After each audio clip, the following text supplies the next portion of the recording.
Well, we were the ones they sent up there. They sent us up in 380 cattle trucks, and actually that battle began on December 16, and we were sent up on the 18, and we had 380 open cattle trucks, put some straw on the bottom of them, and we went up on that December. We went through the old battlefields, Sedan, and the rest of them from World War I. And we got up into Bastogne. The 82nd went to Werbemont, the 101st to Bastogne. And our last verbal orders were, and it wasn't in writing. When they say something like that, they don't put that in writing. They have something that's military, which goes on a record. They said, you will go to Bastogne, you will hold that town, there will be no withdrawal, there will be no surrender, and kill everybody in front of you. And so that's what we did. And the 501 was committed first. They got off the trucks, and that night we slept in the open field in the winter. And this is what we wore. We had no overcoats, no overshoes, no gloves. We slept in an open field like dogs laying down. Got up, and we marched into Bastogne, and they sent the 501 east across, and they went to Margeray, Marvy, Neff, and they ran into a bulk of the Germans coming down from the east under General Pieper. We call him Piper, but the Germans pronounce it Pieper. And he had the entire Second Army, SS Army, not a division, a full army. Came down there with armor, and they're the ones that killed the men up at Malmedy, murdered them. And so the 501 got hit pretty bad. They were getting butchered by tanks. So they sent us up to Noville, which is 5 miles north of Bastogne. We went into Noville, and it was the 1st Battalion. The 2nd Battalion with D, E, and F companies. They stayed in Losery and Barnes. They were in reserve. You've got to have a reserve in military in case you find a place that you're losing and you can push them in. And the 1st and 2nd Battalion marched the 5 miles north into Foy. 3rd Battalion dropped out there and formed the skirmishes east and west, dug in for a secondary line of defense. And the 1st Battalion, the one that I'm in, Able Company, went all the way into Noville.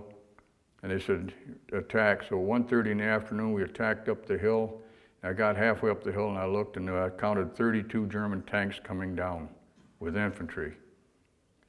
And I said, Mother Burgett's second son, you had you've had it, because you look up there, and I mean the whole hillside's moving with the enemy. But what happened then must have been a stroke of God, because the fog came down. And the fog came down, it didn't blow right and it didn't blow left, it just came straight down, and it was, sometimes you would have a whole area where the fog would come down, and here when it came down in another area, the fog would go up like a curtain on a stage. And anyhow, I wrote that in my book too, 7 Roads to Hell. When that happened, that saved a lot of us. We held Noville. We made the attacks into them. We held Noville till the 20th.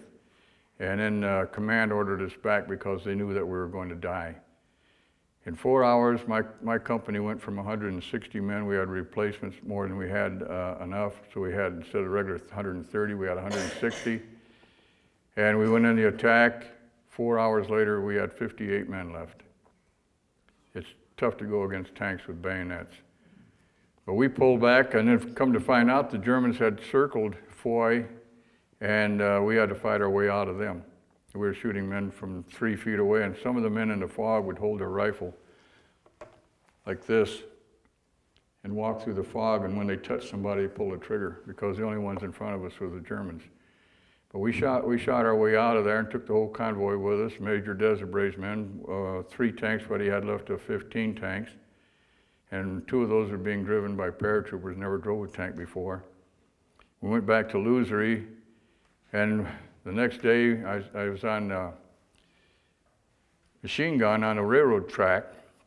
The following day, everything got quiet, and then General McCullough came by later, and he said that the Germans had a surrender notice, and he was talking to me. I just came off the machine gun. He said, hey, Sergeant, he says, we just got a surrender notice from the Germans. He said, I want to tell you about it. He told, not me alone, but he told our company.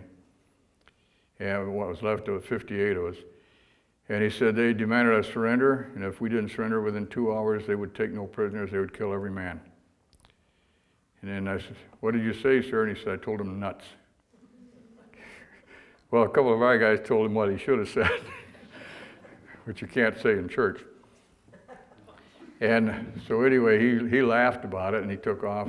He had his driver was Lieutenant Starr. And so we were out there, and the temperature, by the way, had dropped to 20 below. And we could not build a fire. We were out in the field with wearing our jumpsuits, and it was cold. It was 20 below.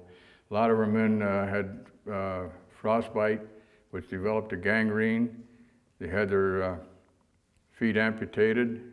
A lot of men was hit by heavy artillery, which the Germans had plenty of. And they brought a lot of them back, and at the same time when they hit Foy, the Germans hit Foy, they also went around and they overran our hospital. So we had no hospital, we had no doctors, we had no surgeons, we had no medics. And a man got his leg halfway blown off, needed amputation. They carried him back into Bastogne and put him in a church, and they left him. And they either lived or died. And the Germans came over. They moved they was afraid the Germans were going to bomb the church, so they moved him in a house. And somebody was telling, who lived in Bastogne, because the next night the Germans came over with bombers and bombed that one house. Set it on fire, killed all of our men that was in it. Close to 300 men was in there. And there was a young Belgian nurse, her name was Lamar, and she was trying to get the men out. She was dragging wounded men out, Americans. And last time she went in, it caved in and she was burned alive. And so we went on to hold Bastogne until finally, by making attacks into the Germans, and finally General Patton came up and his 4th Armored broke through to us. Lieutenant Boggess, B-O-G-G-E-S-S, drove the first tank into Bastogne through the breach. And the rest of his tanks were knocked out, so he was the only one. The next morning he radioed back and they had a coordinated attack. Now he's been behind the Germans, so he attacked from the inside. And by the way, he survived the war. And the rest of the 4th Armored attacked from the outside, and they broke through to us. And they brought us overcoats, overshoes, and ammunition, and put us back into the attack immediately for 22 days.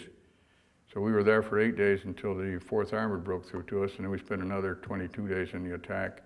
So we had a total of 30 days.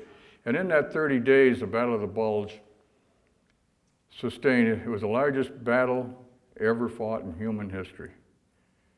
There was more acres of ground, square miles of ground covered. There was more vehicles, enemy and allies alike.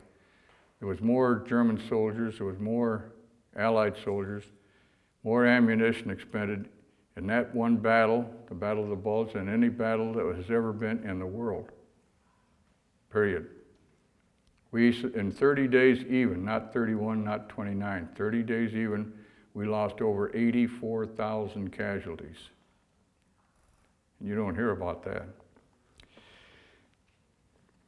But we thought we had done our share at the end of the 30 days, and we got to sleep inside of a farmhouse one night. The next morning got us up early, put us on trucks, took us down to Alsace. The Germans had started another invasion. It wasn't an invasion, it was what do you call it? Anyhow, they made a drive, and it was called Operation Nordwind. Are any of you familiar with that one? Down in Alsace. I see some people saying yes. We went in there and we made the attacks in there. As soon as that was over, got that straightened out, they ordered us up into the Ruhr Valley. General Patton, by this time they had straightened out Bastogne, drove the Germans back behind their own lines, and he was up there, Patton was up there along with his 2nd Armored, had the Ruhr Valley encircled, and they were trying to cut it in half, because that is the true heart of Germany, was their manufacturing. That's where they made all the bayonets, the pistols, the rifles, the Schmeissers, and everything that they had, their mortars. That's where they were made, was in the Ruhr Valley, Dusseldorf, and the rest of it.